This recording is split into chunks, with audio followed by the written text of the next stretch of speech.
and I got selected. جی لیکن sorry میں آپ کو یہاں کٹ کروں گی, آپ کے پیرنٹس اتنے کنزرویٹو تھے تو انہوں نے ایئر ہوسٹس کیسے بننے دیا آپ کو؟ میں پڑھ رہی تھی تو مجھے یہ آپ کے بارے میں پڑھ رہی تھی تو مجھے ایک کویشچن, بیکاز اس زمانے میں تو ایک تھوڑا سا دیکھتے تھے ایئر ہوسٹس کے جاب کو ڈفرینٹ طریقے سے. میری بہن کی مجھے بہت سپورٹ تھی. اوکے, مطلب she fought for you. She fought for me and she said کہ آپ کو ہم پہ ٹرسٹ ہونا چاہیے, ہم کہیں بھی چلے جائیں یو شوڈ ٹرسٹ اس. تو خیر پیرنٹس کو جب یہ ایک ایشورنس ملی تو ابو نے بھی اجازت دے دی. پھر میں چلی گئی ٹریننگ کے لیے, اور وہاں پہ میں نے جو ہمارا گرلز کمپاؤنڈ تھا وہاں میں نے سوئمنگ سیکھی, and they were just girls, اور اپنی فرینڈس بنائیں. کبھی میں یہ چیز آپ نے کہیں نہیں سنی ہوگی, وہاں میری ایک بیسٹ فرینڈ بنی سونیا اور صدف, ہم تینوں کا ایک گروپ تھا. تو میں دیکھتی تھی کہ یہ جتنی بھی فارینر لڑکیاں ہیں وہ اتنی گوری ہیں اور کوئی لوشن لگا کے پول پہ بیٹھ جاتی ہیں. اب مجھے شرم آ رہی تھی, میں نے کہا پول پہ تو میں نہیں بیٹھوں گی, کیونکہ میں جب سوئمنگ پہ جاتی تھی تو میں جاتی تھی 1-2 بجے جب کوئی نہیں ہوتا تھا, صرف میں اور میری فرینڈس.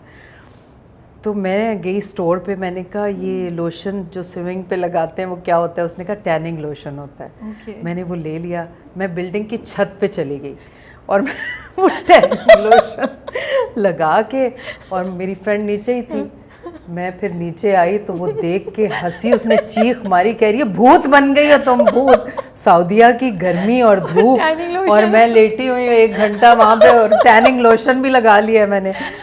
اور اس کے بعد میں نے جب اپنا آپ دیکھا میں نے کہا یہ واقعی میں کیا بن گئی ہوں. بٹ کتنے خوبصورت ہیں اور کتنی خوبصورت آپ کی یادیں ماشاء اللہ سے. بہت it was so adventurous, so much fun. And مجھے آپ کی باتوں سے لگ رہا ہے کہ وہ جو اس زمانے میں, اب تو لڑکیاں بہت کچھ کر رہی ہیں, لیکن اس زمانے میں وہ جو لبریشن, وہ جو فریڈم آف ڈوئنگ تھنگس چاہیے تھا, وہ شاید آپ کو تب اس سے ملا جو آپ کرنا چاہتی تھیں. کیونکہ آپ کی نیچر کو دیکھتے ہوئے لگتا ہے کہ آپ کہہ رہی ہیں نہیں باؤنڈری میں نہیں رکھو, مجھے کھیلنے دو, مجھے چھکے چوکے لگانے دو مجھے. سو یہ جو پورا کتنے سال آپ ایئر ہوسٹس کا آپ نے؟ 2 سال. میں پھر 1.5 سال آئی تھنک, اسی بیچ میں گلف وار بھی ہوئی تو آئی واز دیئر. میں نے کچھ فلائٹس گلف وار میں بھی دیر. لیکن اس کے بعد جب میں سروس کرتی تھی تو مجھے لگا کہ لوگ پیسنجرز مجھے پہچانتے تھے, اور پھر جب میرے پاس ایک چوائس آ گئی نا 2 چیزوں کے بیچ میں, تو مجھے لگا کہ فائنینشلی تو وہ جاب بہتر تھی اس وقت, کیونکہ پی ٹی وی کے ٹائم میں تو کچھ بھی نہیں تھا. لیکن آئی فیلٹ کہ مجھے ایکٹر ہی بننا ہے. میں یہ پوچھنا, تو آئی میڈ مائی چوائس اس وقت. بٹ جو مجھے پوچھنا ہے وہ یہ کہ لیکن وہ جو پورا ایکسپیرینس تھا ایئر ہوسٹس ہونے کا, اس نے آپ کو کیا لگتا ہے کیسے چینج کیا؟ کیا کچھ آپ کے اندر کوالٹیز ڈالیں, یا آپ کو ایز اے پرسن آپ میں کیا ڈفرینس آپ کو فیل ہوتا ہے اس 1.5 سال میں؟ بہت ٹف جاب تھی, اس سے لوگوں سے مکس اپ ہونا آیا, ڈفرینٹ نیشنلٹیز کے لوگ تھے, اور ان کے ساتھ ریلیشن شپ بنانا آیا, کہ کیسے ٹالریٹ کرتے ہیں, کیسے انڈرسٹینڈ کرتے ہیں, کیونکہ میں بہت سینسٹیو تھی. کسی کی کوئی بات یا لہجوں کو میں بہت سیریس لیتی تھی, اور اس سے مجھے تھوڑا سا میرے اندر یہ چینج آیا کہ ہر شخص مختلف ہے. آپ اپنی جگہ پہ رکھ کے کسی کو نہ دیکھیں, لیکن ان کے حوالے سے دیکھیں, اور جو بات ہو رہی ہے اس کا مطلب اور مقصد سمجھنے کی کوشش کریں. سو وہ ایک مجھ میں چینج آیا, لوگوں سے مکس اپ ہونا آیا, بیکاز میں بالکل کانفیڈنٹ نہیں تھی that way, when it came to meeting different people, یا مجھے لگتا تھا کہ میں کیا بات کروں گی, مجھے کوئی بات ہی نہیں کرنی آتی تھی. تو اس جاب کے بعد یہ چینج مجھ میں آیا کہ میں مطلب ہر نیشنلٹی کی لڑکی, ڈفرینٹ لوگ تھے, they were my friends and they like my company, because اگر ہم کہیں جاتے تھے, وی وینٹ ٹو اسپین, تو میں نے اسپینش گانے وین میں لگا کے آئی اسٹارٹیڈ سنگنگ, اور وہ سب انجوائے کرتے تھے, ہماری جو سپروائزر تھیں وہ بھی. سو میری زندگی کا مقصد یہ رہا ہے کہ جتنے بھی مومنٹ آپ کی لائف میں ہیں, make the best of them, چاہے even if they are worse, try to pull out the best out of them, اور جتنے بھی میموریبل آپ ان کو بنا سکتے ہیں بنائیں.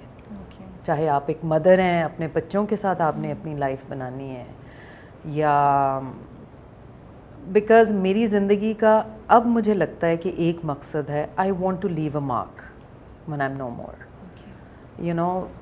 اور اس کے لیے چاہے ابھی مجھے زندگی میں اس چیز کی امپورٹنس کا بھی پتہ چلا ہے کہ یہ کتنا امپورٹنٹ ہے, کہ یہ تو امپاسبل ہے کہ آپ کی زندگی میں کسی سے کبھی کوئی مس انڈرسٹینڈنگ نہ ہو, لڑائی نہ ہو, ڈس لائک نہ ہو, یہ امپاسبل ہے. بالکل صحیح بات ہے. لیکن what's important is that at the end of the day you clear your heart and make sure the other person clears her اور their heart from you. This is super important, اور یہ مجھے زندگی میں ایک سبق ملا ہے بہت بڑا, یہ بھی میں آپ سے شیئر کرتی ہوں. And I'm sure this will be a lesson to so many. میں تو آپ کی بات سن کے تو یہ پوچھنے والی تھی, کہنا آسان ہوتا ہے, کرنا بڑا مشکل ہوتا ہے, تو آپ نے کیسے کیا؟ I would love to know this because مجھے لگتا ہے کہ کبھی کبھی آپ forgive کرتے ہیں لیکن آپ forget نہیں کرتے ہیں. نہیں, یہ آپ کو پریکٹس کرنی پڑتی ہے, اللہ سے مدد مانگنی پڑتی ہے, بیکاز جو چیز آپ کے اختیار میں نہیں ہوتی وہ پھر آپ جو سپیریئر موسٹ ہے آپ اس سے ہیلپ مانگیں اور آپ کے اندر آ جاتی ہے. بہت سال پہلے میری ایک فرینڈ سے میری بہت بری لڑائی ہوئی تھی, سالوں گزر گئے, جوانی میں جوش میں, نہیں وہی غلط تھی. ایک دن مجھے بہت احساس ہوا, اور میں تو جب when I became a single parent, مجھے I was 24 اور مجھے لگتا تھا میں کل مر گئی تو میرے بچوں کا کیا ہوگا. وہ فیئر میرے اندر بہت اسٹرانگ تھا. تو اس وقت پھر مجھ میں یہ چینج آیا کہ مجھے ایک دم خیال آیا, میں نے کہا کہ یار نہیں, زیادتی ہو گئی مجھ سے. تو میں نے خیر اوپر دیکھا, میں نے کہا کبھی زندگی میں موقع ملے گا تو, کچھ پتہ نہیں تھا وہ کہاں ہے کیا ہے.